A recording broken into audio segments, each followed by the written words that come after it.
Good morning mga kabig, mga katuto. Kumusta po ang ating umaga ha? Medyo maulan na. Umuulan ngayon ang ating umaga, kaya tun po sa ating mga kabig, mga katuto na may mga pasok ha. Huwag hong makakalimot na huwag magdala ng pananggalang, ng proteksyon laban sa ulan. Nang sa ganun ay hindi naman po tayo magkasakit. Okay? Sige po. So, lagi mag-iingat at syempre, lagi ho tayo magpasalamat. Umulan man o umaraw, di ba? Dapat ang pagpapasalamat dahil tayo po'y muling binigyan ng panibagong buhay at kalakasan. Okay. So, ngayon po, tayo po'y dadako sa ating kwentuhang pambaranggayan dito po sa Ikaw at Barangay Kasama.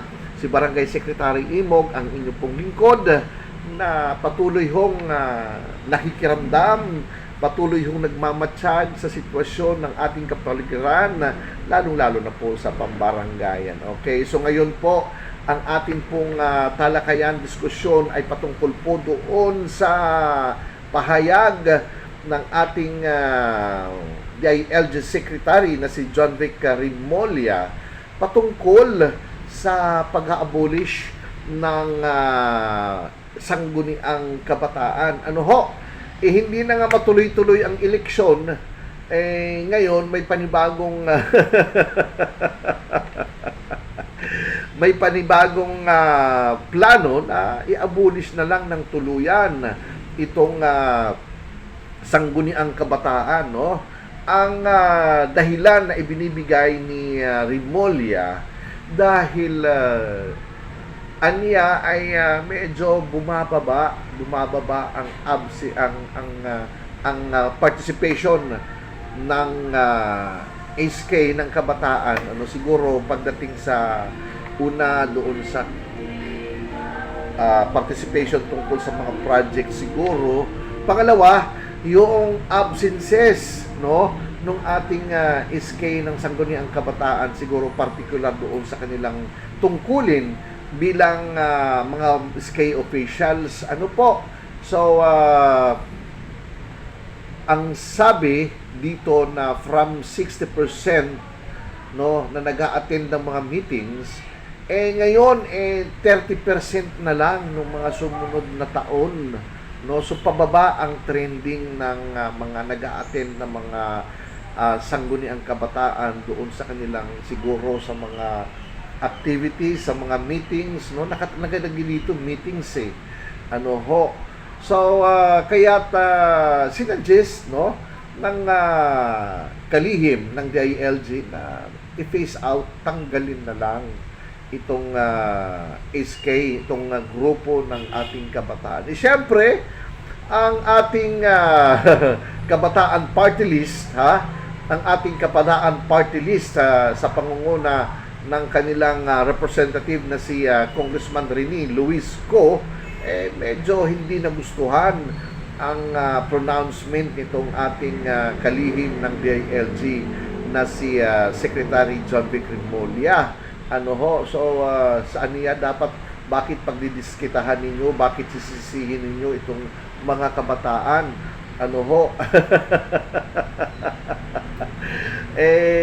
Wala namang kinalaman yan.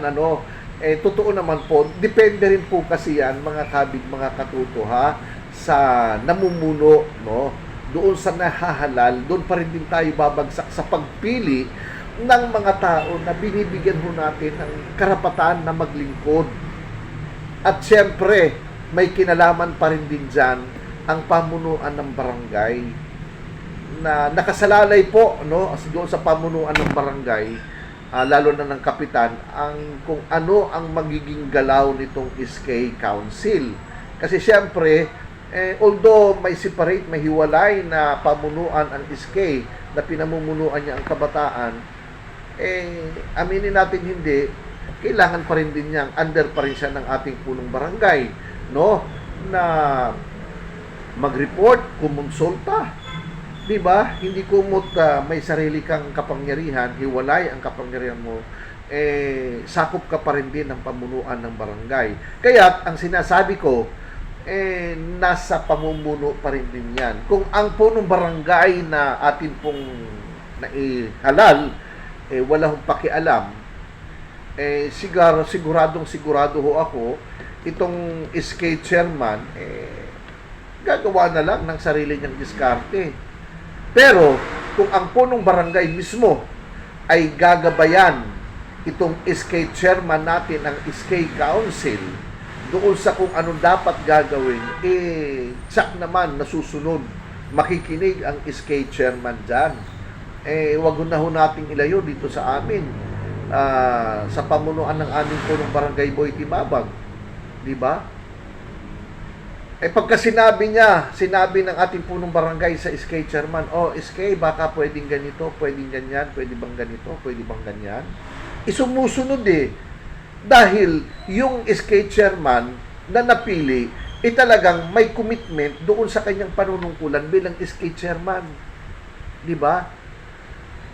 Meron din naman mga SK chairman na walang pakialam kahit anong pakiusap, directives na ginagawa ng punong barangay dahil ayaw makinig, wala ho talaga din mangyayari. Kaya sabi ko nga, babalik pa rin tayo doon mga kabig, mga katuto, sa kung sino ang binibigyan natin ng karapatan, ng pahintulot na maglingkod, magsilbi, di ba?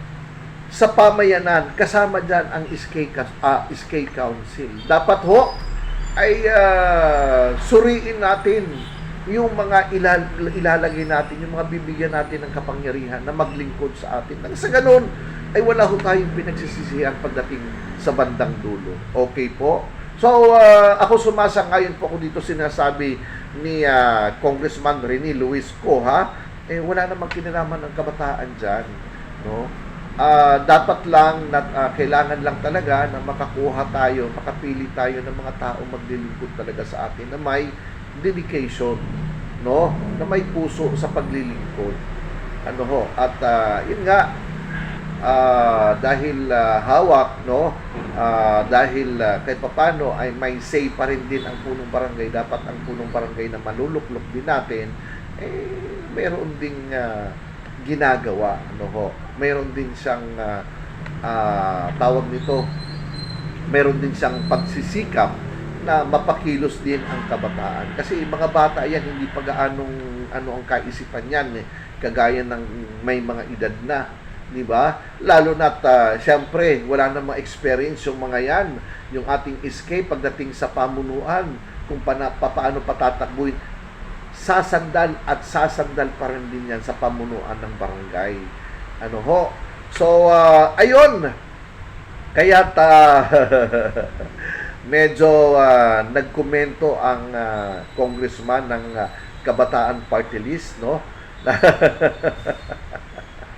Aniya, hindi naman ito, basahin ko yung komento. Sabi niya, don't blame the kids. Sino bang ang matagal nang nasa kapangyarihan at nagpapanatili sa bulok na sistema para sa pansariling ganas?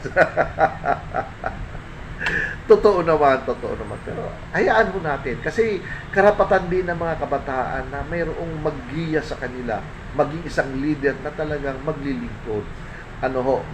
Mag-ainam ho yung ganitong sistema na may kabataan, hiwalay doon sa pamunuan ng... although, sabi ko nga, under pa rin din ng punong barangay, ang SK Council, kailangan lang na mayroon din makita nang sa ganun itong mga kabataan matuto din pagdating sa leadership.